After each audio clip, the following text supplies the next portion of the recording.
د وړو په ریټ کې یو پیره بیا اضافه راغلی ده، خو د حد نه سیوا اضافه راغلی داسې نه ده چې 50 روپۍ یا 100 روپۍ چې دی دا سیوا شوي دي. د وړو ریټ چې دی د یوې ورځې نه بلې ورځې ته چې دی هغه ورخیږي. که تاسو کتلې د دې نه مخکې تروړه چې ده هغه 1500-1400 میلوېدله، اوس چې دی په 3000 له پاسه ده.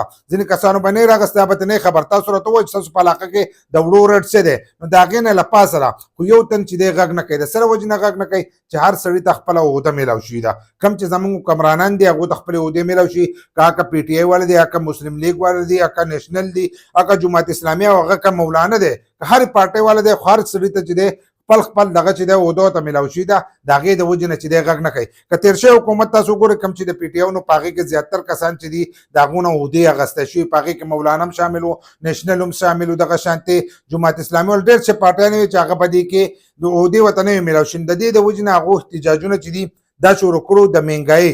وایي موږ د غریب د حق تپوس کوو. نو اوړه چې دي په هغه وخت کې په 12 یا په 1400 په دغه باندې به تروړه چې ده دا میلاوېدله، 20 کیلو تروړه چې ده په دغه میلاوېدله.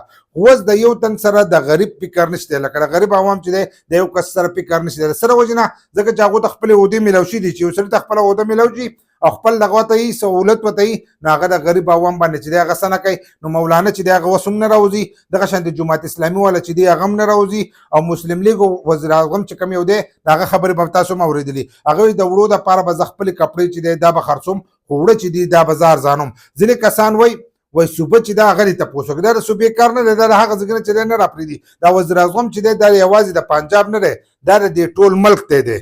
د ټول ملک دی، دا ټول چې دي دا د په لاس کې دي. دا د حق جوړېږي چې د وړو دا ریټ چې دی دا برابر کړي او د وړه چې دي دا ارزان کړي. ځینې کسانو په پنجاب کې ارزان د هغې نه موږ نه یو خبر، خو دې له پکار دی چې د هغې تپوس وکړي. که پی ټي آی والا دي، که مسلم لیګ دی، او که مولانا دی، د دې صوبې چې دی د دې دپاره به هر سړی راوتل. هغه به نیشنل هم راوتل، مولانا به هم راوتل، جماعت اسلامي به هم راوتل، دا ټول به راوتل چې د غریب عوام چې دی تپوس پې کوو. خو کله به یې تپوس کوو چې کله ورسره حکمراني نه وه. اوس چې دی په 3000 له پاسه اورېدلي ده، لکه د نیمې نه سیوا چې دی هغه ګران شوي دي، خو یو تن چې دی هغه د دې تپوس نه کوي.